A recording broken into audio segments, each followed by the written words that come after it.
LCM और HCF से बिल्कुल सिंपल, मतलब एलसीएम और एचसीएफ को एक सबसे आसान खंड का मैथ माना जाता है या गणित में सबसे आसान खंड माना जाता है। उससे 3 प्रतियोगिता परीक्षाओं में, आरआरबी में, एसएससी में और एलआईसी का जो आता है उसमें भी, ये 3 जगहों पे इस प्रश्न को पूछा गया है। इस प्रश्न को देखिए, 4 संख्याओं में 10, 12, 15 एवं 18 का अनुपात है। यदि उनका मौसा 3 है तब उनका लसा क्या होगा। 4 नंबर्स हैं और उनमें जो रेशियो है 10, 12, 15 और 18 का है। यदि उनका एचसीएफ 3 है तो एलसीएम क्या होगा। याद रखिए, एचसीएफ दिया हुआ है, एलसीएम क्या होगा। कैसे बनाए, ये बिल्कुल सिंपल है। आप इसको क्या कीजिए, संख्याओं के साथ x जोड़ लीजिए। माना, मैं लिख देता हूं माना।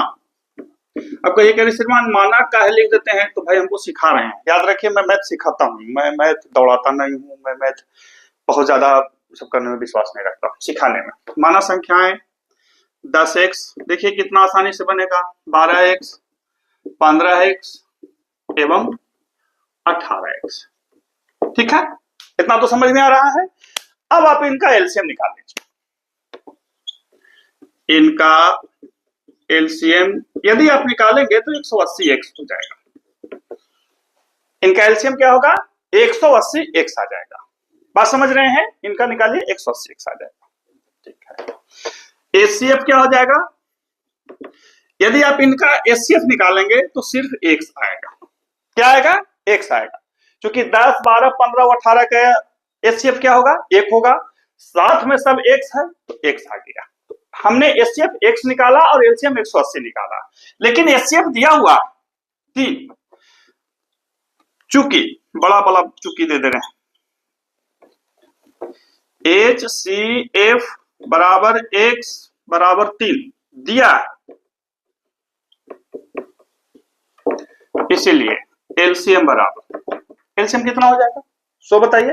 तो एलसीएम हो जाएगा 180 गुने x बराबर हमने कितना निकाला 3, 540।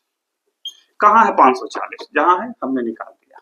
तो इस तरह से ये प्रश्न को बना दिया गया, बन गया। और एक चीज ध्यान रखिएगा कि इसी प्रश्न को कभी ये भी पूछेगा आपसे कि सबसे बड़ा कौन होगा, तो जो सबसे बड़ा रेशियो आएगा उसको निकाल लेंगे। सबसे छोटा संख्या कौन होगा, ये भी पूछ सकता है।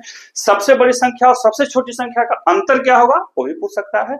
या सबसे बड़ी एवं सबसे छोटी संख्याओं का गुणनफल क्या होगा। कहने का तात्पर्य वो कुछ भी पूछ सकता है। इसी तरह के प्रश्नों के साथ बने रहिए हमारे साथ और चैनल को लाइक और सब्सक्राइब जरूर कीजिए। Thank you.